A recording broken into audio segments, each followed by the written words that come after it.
जय श्री भगवान जी। यूँ तो इस भारत भूमि पर हर क्षेत्र में अलग अलग समय पर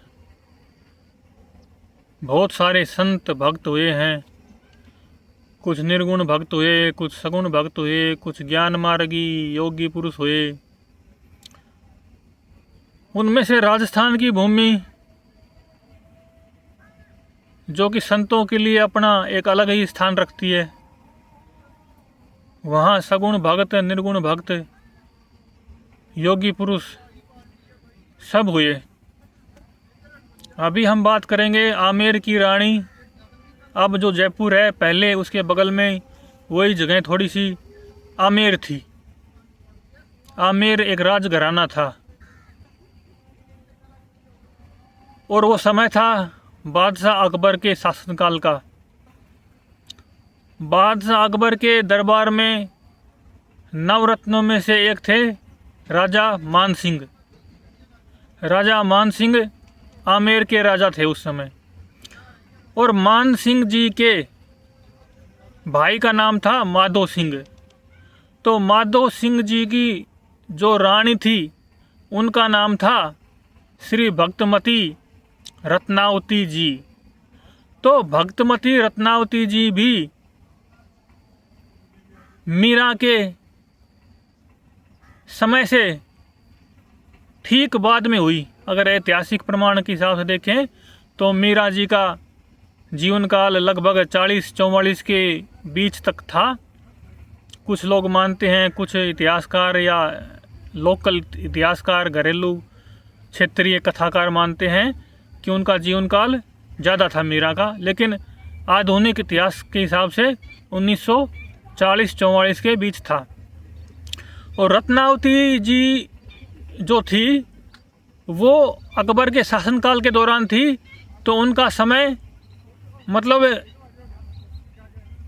सन 1650 के बाद से लेके सन 1540 के बाद से लेके 1600 तक के बीच का रहा होगा, अंदाजन ऐसा है। तो जो रानी रत्नावती जी थी वो कृष्ण भगवान की कितनी परम भगत थी, भक्ति में कितना डूब गई थी, उसी के घटनाक्रम में, उसी प्रसंग में थोड़ी सी हम भक्तों की याद में चर्चा कर लेते हैं। तो समय था रानी रत्नावती जी अपने राजमहल में सुख चैन से आराम से रहा करती थी। राजपूतों का रहन सहन ऐसा था कि घर की स्त्रियां, रानियां बाहर नहीं निकलती थी, पर्दे में रहा करती थी। तो रानी रत्नावती जी भी राजमहल के अंदर पर्दे में ही रहा करती थी। राजमहल से बाहर कभी निकलना होता ही नहीं था। अगर कभी निकलती भी थी तो पालकियों में बैठ के पर्दों की ओट में ही रहा करती थी। तो हुआ क्या कि उनके राजमहल में एक दासी आई, काम करने वाली। वो कृष्ण भगत थी और वो कृष्ण की भक्ति में हमेशा डूबी रहा करती थी। भले ही वो घर का काम भी संभालती थी, घर की जिम्मेदारियां थी, राजमहल की जिम्मेदारियां थी, रानी की सेवा में रहती थी, लेकिन भीतर से उसके हमेशा कृष्ण जी की भक्ति, कृष्ण जी का नाम, कृष्ण जी का ध्यान ही चलता रहता था। और वो उदास उदास सी, खोई खोई सी, अंतर्मुखी सी रहती थी। जब रानी को ये पता लगा कि ये दासी खोई खोई सी, उदास सी, अंतर्मुखी सी रहती है और इसके होठ बुदबुदाते रहते हैं, क्या मामला है, कुछ पूछें। तो रानी जी ने, रत्नावती जी ने उस दासी से पूछा, उस काम वाली बाई से पूछा कि आपको कोई बीमारी है, कोई दुख है तो मेरे को बताओ, मैं उसको दूर करने की कोशिश करती हूँ।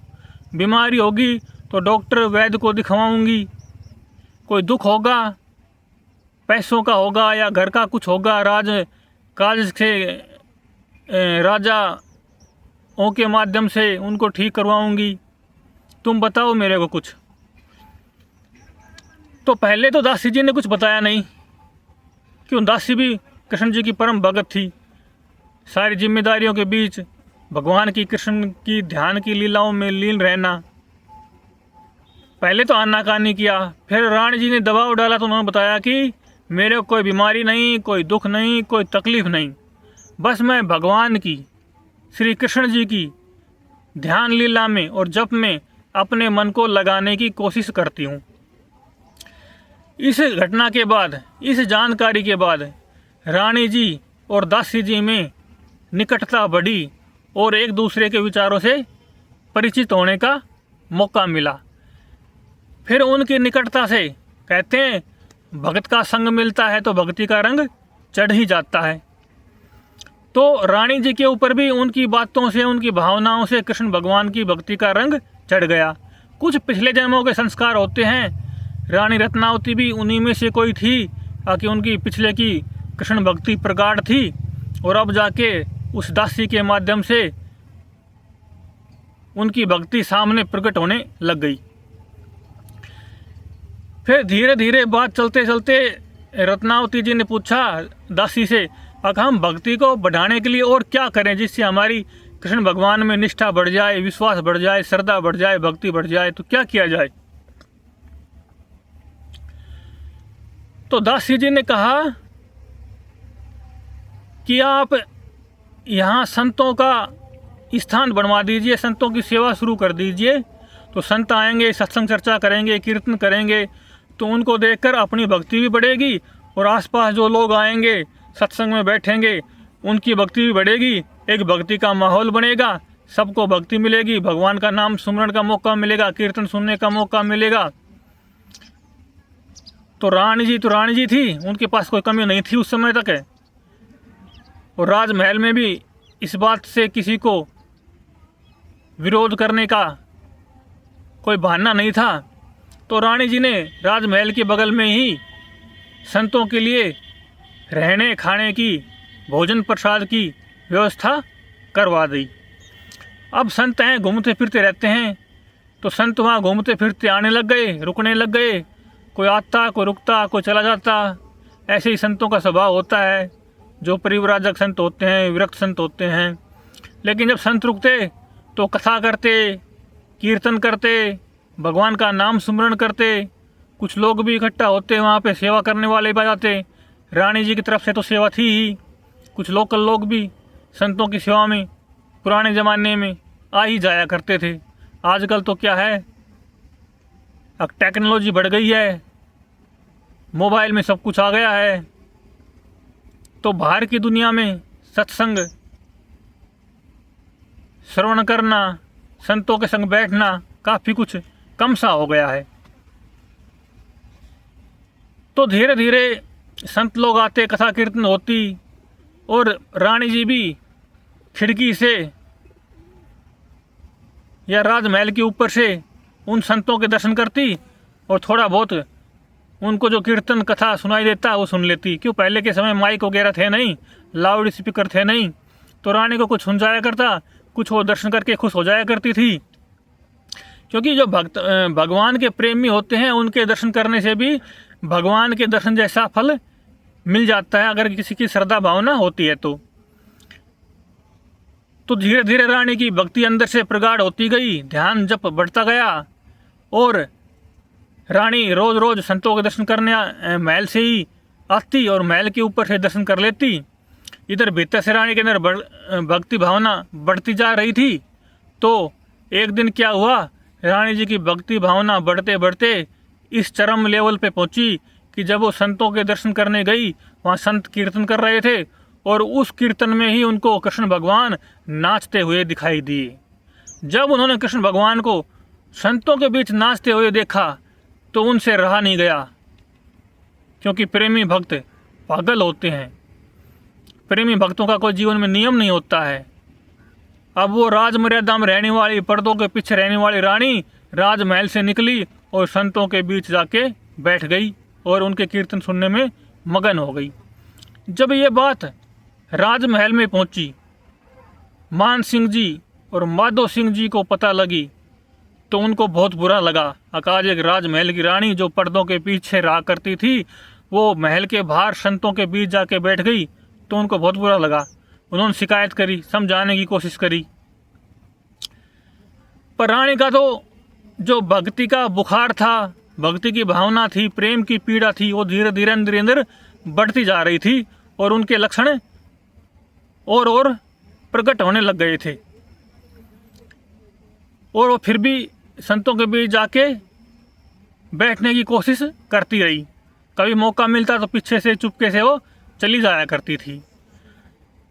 फिर माधो सिंह जी और मान सिंह जी ये देखते तो उनको बहुत बुरा लगता। उनको भी फिर द्वेष सा पैदा हो गया रानी जी के प्रति। फिर घटना क्या है, एक बार माधो सिंह जी और मान सिंह जी अकबर बादशाह के दरबार में गए हुए थे और उसी समय क्या हुआ कि किसी काम से रानी जी का पुत्र था प्रेम सिंह, तो प्रेम सिंह जी दिल्ली दरबार में गए। तो जैसे वो दिल्ली दरबार में गए तो मान सिंह जी और माधो सिंह जी को रानी से चिड़ सी हो गई थी, द्वेष हो गया था। तो उन्होंने रानी के प्रति जो द्वेष था उसको निकालने के लिए जो उनका बेटा था माधो सिंह जी और रानी रत्नावती जी का उनको व्यंग में एक वाक्य कहा। जैसे उनको गया, उनको प्रणाम किया दोनों भाइयों को, तो उन्होंने व्यंग में एक बात कही, अरे आ गया मुंडन बैरागण का शिष्य, मुंडन बैरागण का बेटा आ गया। तो ये बात प्रेम सिंह जी ने सुनी तो उनको बुरा लगा कि ये मेरी माँ को मुंडन बैरागण कह रहे हैं। जब वो दिल्ली से वापस आए आमेर के अंदर तो वो अपनी माता जी से मिले और उनके अंदर भी अंदर से भक्ति भावना थी। तो उन्होंने भी उस बात को पलट के इस तरह कहा कि रानी जी के ऊपर और गहरा भक्ति का असर हो जाए। तब रत्नावती जी ने उनसे पूछा बेटे प्रेम सिंह जी से कि क्या हुआ, आप दिल्ली दरबार गए थे। तो प्रेम सिंह जी ने कहा कि पिताजी और ताऊ जी ने ये कहा है कि आ गए मुंडन बैरागण के बेटे और आप यहाँ रानी जी बन के बैठी हो। ये बात सुनी रत्नावती जी ने तो सोचा कि भगवान संकेत कर रहे हैं अब रानी बनने की जरूरत नहीं है, अब तो विरक्त वैष्णव भक्त ही बन जाओ। फिर उन्होंने संतों के पास जाके विरक्त वैष्णव वेश की दीक्षा ले ली, सिर का मुंडन करवा लिया, सचमुच मुंडन बैरागण बन गई। जिसको जो ये मुंडन या मोढ़ा शब्द होता है ना, ये सिर का मुंडन करने के बाद उसको मोढ़ा बोल देते हैं पुरुष सन्यासियों को, और स्त्रियों को मोढ़ी बोल सकते हैं या मुंडन की हुई बैरागण बोल सकते हैं। तो उन्होंने ऐसा कहा। तो उसके बाद रत्नावती जी ने सिर मुंडवा लिया, सफ़ेद कपड़े धारण कर लिए, बिल्कुल सादगी का जीवन अपना लिया और अपने राजमहल में भी रहने लगी और भक्ति करती रही वहाँ पे। फिर कुछ समय बाद मान सिंह जी और माधो सिंह जी वापस आए तो उनको पता लगा कि जो रानी जी थी रत्नावती जी हैं, उन्होंने विरक्त वेश धारण कर लिया है, सिर मुंडवा लिया है, सफ़ेद वस्त्र धारण कर रही है।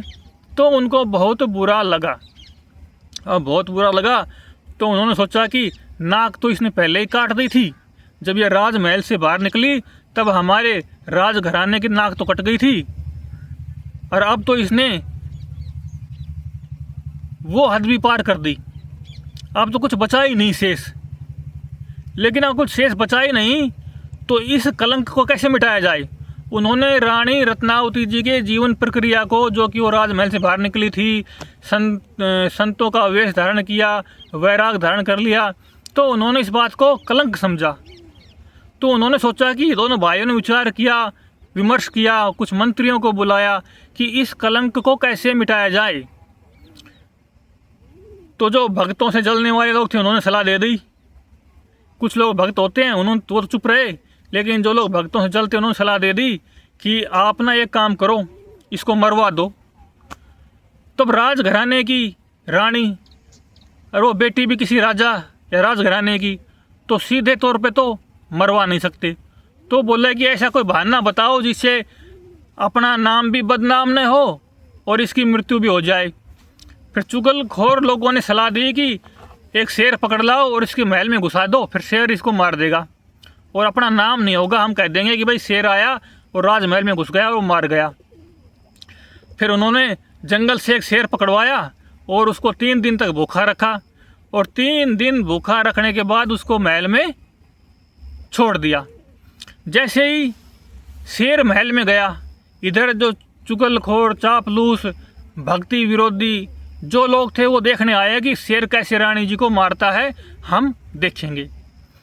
तो शेर अंदर गया तो रानी जी तो भगवान कृष्ण जी की भक्ति में डूबी हुई थी और उनको शेर की जगह नरसिंह भगवान दिखाई दिए। उनको ऐसा आभास हुआ कि शेर नहीं आया, ये तो खुद नरसिंह भगवान ही आ गए हैं। उनकी ऐसी भावना बन गई थी अंदर से, क्योंकि जो भगवान की भक्ति में डूब जाता है उसके लिए संसार की हर चीज़ भगवान में ही दिखाई देती है, भगवत तुल्य ही दिखाई देती है। तो ऐसा सोच के उन्होंने कहा दासी जी से, जो कि वो खुद भगत थी, दासी जी भी उनके साथ ही थी,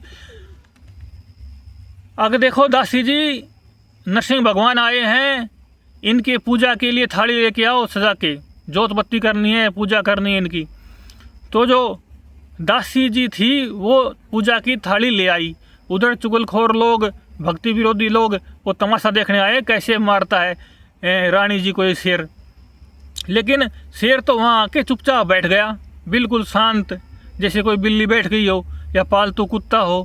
और रानी जी ने उनकी पूजा प्रार्थना शुरू कर दी और थाली में जोत जला के उनकी आरती पूजा की।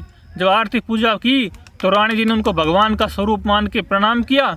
तो शेर ने भी पंजा उठा के उनको आशीर्वाद दिया, क्योंकि जहाँ भक्त की भावना होती है वहीं उसको भगवान महसूस होने लगते हैं, दिखाई देने लगते हैं। और भक्त की भावना की वजह से सामने जो होते हैं उनके अंदर भी भगवान का भाव अपने आप ही आ जाता है। तो इस तरह रानी रत्नावती जी को शेर ने आशीर्वाद दिया। फिर बाद में रानी जी ने कहा कि आपकी पूजा प्रार्थना हो गई है, अब आप अपने स्थान पर पुनः पधारो। फिर इधर जो लोग थे जो तमाशा देखने आए थे,